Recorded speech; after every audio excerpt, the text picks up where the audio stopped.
Inulan din ang ilang bahagi ng Metro Manila dahil sa buntot ng cold front na pinalakas pa ng La Nina. Saksi si Mark Zambrano.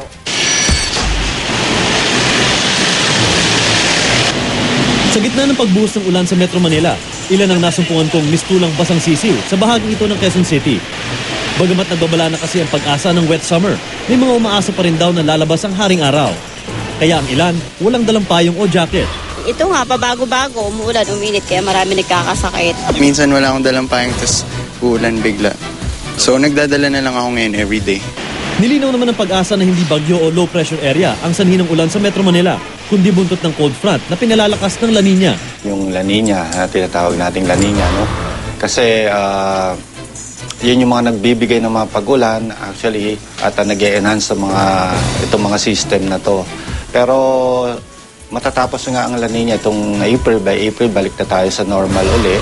Ang mismong cold front naman ang nagdadala ng sama ng panahon sa Southern Luzon at Visayas.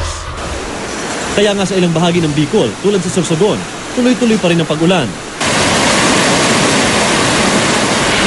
Sa Legazpi, Albay, ilang bahay ang lumubog sa baha.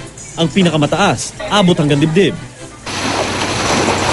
Binahari ng ilang lugar sa Iloilo. Sa bayan ng Sara, ilang pamilya na ang inilikas. Payo ng pag-asa habang hindi pa bumabalik sa normal ang lagay ng panahon. Siguruhing lagi tayong may dalang pananggalang sa ulan tulad ng mga payong para maiwasan ng sakit ngayong tag-araw.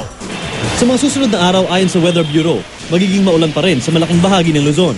Ang Metro Manila naman, inaasahang sa weekend pabubuti ang lagay ng panahon.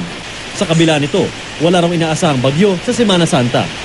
Ako si Mark Zambrano, ang inyong saksi.